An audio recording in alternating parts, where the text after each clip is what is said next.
Hello and welcome to the second of our demonstration videos for WordWall 2.0.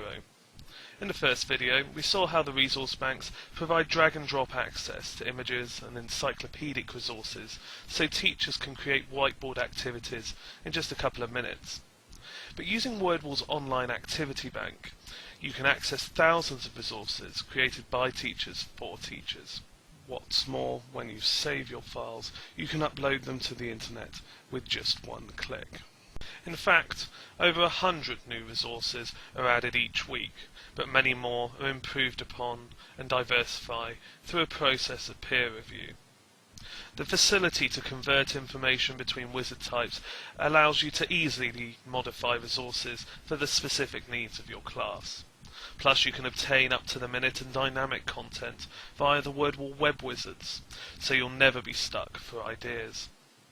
There are thousands of teachers preparing essentially the same lessons every single day.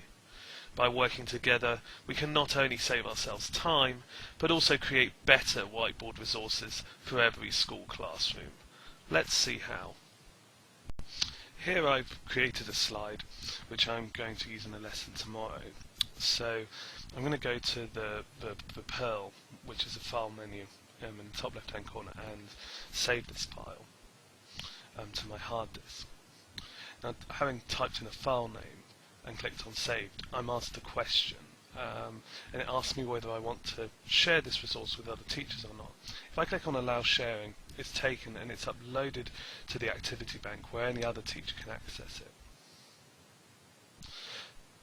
To show you an example of the things that you can find online, I've searched for some flags here. By clicking on this I can say load up a WordWall on flags of the world. And this behind the tiles features the names in English of these different the countries that these flags correspond to. However, if we look slightly above this, there's another WordWall entitled French Flags of the World, and when we click on these it comes up with the same names, but in French, and we click on them again and it reveals the names in English. What a French teacher has done here is loaded up the geography teacher's resource and added in an additional column. So as we can see, the resources kind of diversify over time and can be altered across subject boundaries. And here we have another resource with some different flags, inspired by the first one, but perhaps a bit less Eurocentric.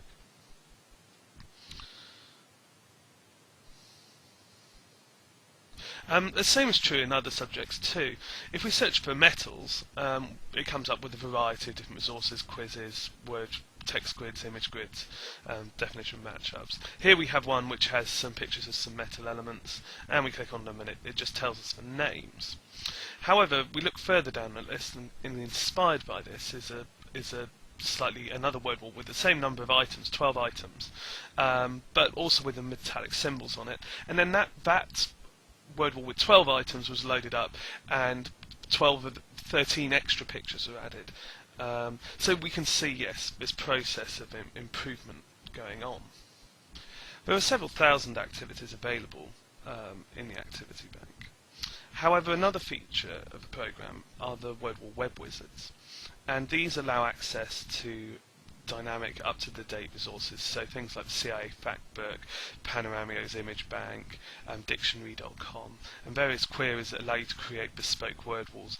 What we also have available are the news site WordWalls, and these produce interactive whiteboard resources out of the day's news, pictures, headlines and sub-headlines available via the Mark tool. And these are available for about 40 different newspapers worldwide in a variety of different languages, tabloids, broadsheets and so on. Useful activities for citizenship.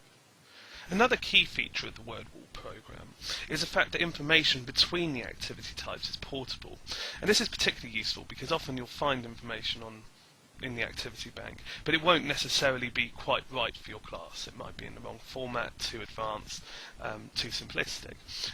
Using the convert tool, you can take information, say from the flags WordWall that we just had there, and convert it into another activity, in this case an opinion activity where we perhaps could rate the governments of those various countries. However, we could also apply this to the to the metallic objects WordWall that we were looking at before, and we could take this and turn it into a word search. Perhaps something we might want to set for homework. We can build it up and we have a word search. But all of these activities you can recreate in 10 seconds, and use perhaps an image grid or something similar as a starter activity, using an opinion exercise perhaps as a main activity in the class, and then setting a crossword as homework, all of them built from the same bank of information and recreated in a matter of minutes. You can also come up with more inventive ways to create new activities. So we could take our flags here, like so, zoom out.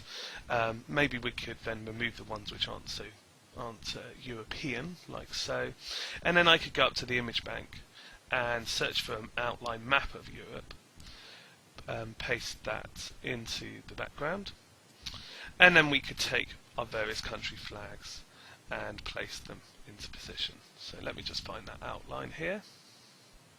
There we go, and move that in like so and resize it. We've seen how WordWall's one-click sharing system makes it easy for teachers to add resources to the activity bank. The conversion tool also means teachers can differentiate activities and adapt them to the ability level of their class, producing starters, plenaries, or printing out homework sheets. We hope that WordWall will save teachers time, but also encourage them to share their best ideas. By working together, we can make sure every lesson is interactive and engaging. So join our online community today by downloading the demo available from wordwallweb.com or contacting us for an in-school demonstration. In our third video, More Than Just Voting, we'll be looking at how the WordWall student response pads can be used with all the activities you've seen so far, using joypad controls to make selections, or using phone-style texting to contribute ideas. It offers much more than just an ABCD quiz. So join us for that, but until then, goodbye.